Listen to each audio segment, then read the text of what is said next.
알고살자 시청자 여러분 반갑습니다. 알고살자 국민연금의 진행자 김형모입니다.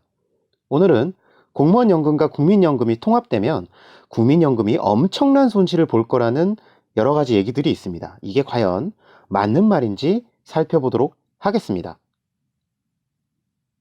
다들 아시겠지만 우리나라는 그 어떤 세대보다 노인들의 양극화가 심합니다.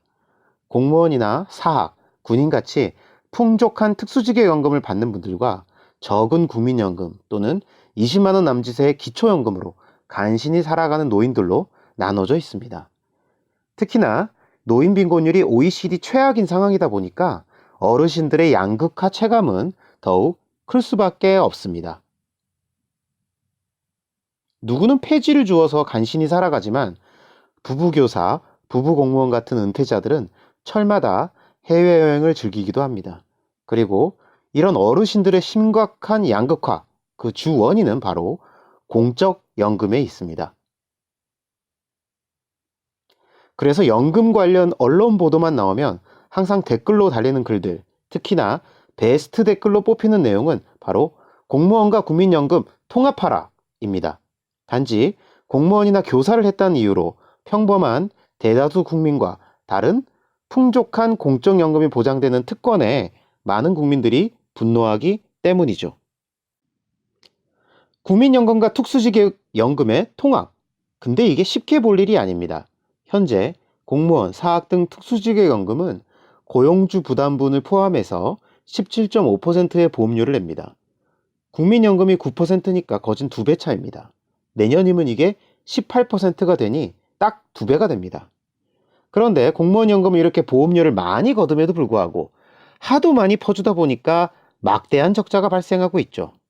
만약 이런 상태의 공무원연금이 국민연금과 통합되면 어찌 되겠습니까? 통합하면 국민연금과 공무원연금 보험료를 같게 해야 할 텐데 국민연금 보험료를 더블로 하는 건 거의 불가능하니 들어오는 돈에 비해 나가는 돈이 폭증할 겁니다. 통합되더라도 기존 공무원연금 수급자는 그대로 존재하니까 말이죠. 그래서 많은 전문가분들은 국민과 공무원연금의 통합이 필요하긴 하지만 매우 어렵고 아주 장기 과제로 봐야 한다고 말씀하십니다. 하지만 이미 연금 통합에 대해 심층적으로 연구한 결과가 있었습니다. 2014년 공무원연금 개혁을 추진하기에 앞서서 정부가 KDI에 의뢰해 여러 가지 공무원연금 개혁안 연구를 했었습니다. 당시 연구한 내용 중에는 공무원연금과 국민연금을 통합하고 대신 공무원에게 민간 근로자 수준의 퇴직금 또는 퇴직연금을 보장하는 방안도 있었습니다. KDI에 내놓으라는 전문가들이 달라붙어서 연구한 결과 재정 추계를 살펴보면 다음과 같습니다. 먼저 공무원연금이 빵꾸 나서 세금으로 메꿔주는 적자 보전이 초기에는 늘어나지만 시간이 갈수록 줄다가 결국 영원에 제로가 된다는 얘기입니다. 총 재정 부담률도 마찬가지입니다. 총 재정 부담률은 공무원 보수 총액이 재정에서 차지하는 비율인데요. 이게 초기에 늘다가 쭉 감소하게 됩니다. 만약 이렇게 하지 않고 그냥 놔둔다면 부담은 계속되는 걸로 예상됐고요.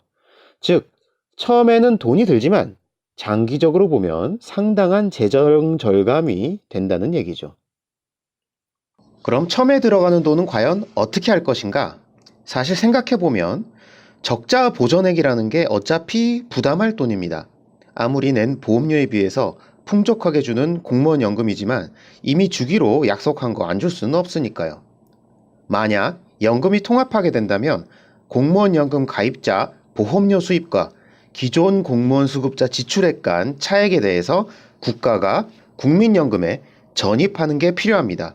필요한 돈은 국채를 발행하거나 재정 절감을 위한 여러 조치를 시행해서 부담 자체를 줄이는 노력이 함께 진행되면 되겠죠.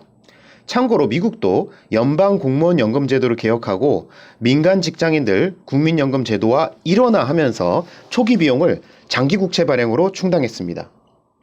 국민연금도 기금의 상당액을 이미 국채에 투자하고 있습니다.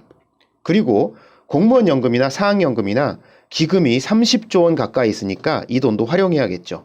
더불어 지출 자체를 줄이는 조치도 함께 해야 합니다. 언제까지? 공무원만 꿀 빠는 연금 보장할 수 없는 것이고 조금 내고 많이 받는 기존 특수직역연금 수급자들도 부담을 함께 나누는 게 맞습니다. 그래서 제안드리는 게 첫째, 받는 나이를 똑같이, 둘째, 공적연금 상한제, 셋째, 재정안정화 기여금입니다. 여전히 공무원사 군인연금은 일찍 받는 게 가능합니다. 법을 바꿨다곤 하지만 온갖 예외 규정이 있기 때문이죠. 군인연금은 대놓고 19년 6개월 근무하면 전 역시 나이가 40살이라도 당장 받습니다. 이런 거 다 없애고 수급 연령을 국민연금과 똑같이 하자는 얘기입니다.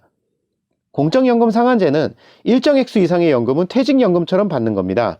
지금 공무원연금이나 국민연금 같은 공적연금은 지급률 또는 소득대체율로 보장되는 제도입니다. 그러다 보니까 낸 돈에 비해서 훨씬 많이 받게 돼 있습니다. 예를 들어서 300만 원 연금이 예상되고 내가 지금까지 낸 보험료가 1억 5천만 원이며 상한제 기준금액이 200만 원이라고 가정한다면 200만 원은 기존 제도대로 연금을 받고 100만 원에 해당하는 납입금 5천만 원은 일반 보험회사 연금이나 퇴직연금처럼 낸 만큼, 그러니까 5천만 원에 대한 수익률을 더해서 연금 형식으로 지급하자, 이런 제안입니다. 세 번째, 재정안정화 기여금입니다. 이건 기존 연금을 받는 분들에게 해당되는 건데요. 일정 금액 이상의 공적연금에 대해서는 소득세처럼 누진으로 기여금을 걷는 겁니다. 아니면 언제부터 받기 시작했냐에 따라서 재정안정화 기여금 비율을 다르게 할 수도 있습니다. 왜냐하면 받은 시점이 오래된 분일수록 낸 돈에 비해 많이 받는 제도를 적용받았기 때문입니다. 오스트리아를 비롯한 여타 유럽 국가들도 시행하는 제도입니다. 이렇게 받는 나이를 갖게 하고 상한제를 도입하며 재정 안정화 기여금을 도입하는 건 연금 통합에 따른 과도한 부담을 낮추고 특권도 폐지하면서 많은 혜택을 누리는 기존 수급자들이 나름의 책임을 부담하자는 것입니다. 국민연금 기금이 700조 원이라지만 미래가 불안한 거 다들 아실 겁니다. 2047년이면 기금 소진, 2088년경이면 누적 적자가 무려 1경 7천조 원이 예상된다는 내용도 있습니다. 가뜩이나 국민연금을 개혁해서 안정적으로 바꿔야 할 텐데 여기에 공무원, 교사, 군인 출신 연금 퍼준다고 국가 부담이 더 늘어난다면 수십 년 후 정말 엎친 데 덮친 격의 시련에 빠질 겁니다. 하지만 국민연금 개혁하자고 하면 가장 먼저 나오는 주장이 바로 특권연금, 공무원, 군인, 사학연금부터 바로잡아라! 라는 국민들의 목소리입니다. 하긴 누구는 평생 고용도 보장되고 월급도 많이 받았는데 은퇴 후에 어지간한 직장인 이상의 연금을, 직장인 월급 이상의 연금을 나라로부터 꼬박꼬박 받으니까 상대적으로 훨씬 어렵게 살았고 연금도 조금 받는 일반 국민들 보고 너네 개혁해! 하라고 하니까 말이 통할 리가 없죠. 그렇기에 국민연금과 공무원연금을 통합하고 일부 계층에 대한 연금 특혜를 전면 폐지하는 건 확실한 연금 개혁을 실현하고 보편적이고 평등한 노후 보장을 위한 연금 제도를 마련하는 가장 중요한 선결 과제라고 할 수 있습니다. 앞서 보셨던 재정축의 그래프에서 알 수 있듯이 이대로 가면 공무원, 군인, 사학연금 부담 엄청 늘어납니다. 만약 연금을 통합한다면 처음에 돈 좀 들지만 향후 더 큰 부담을 예방할 수 있습니다.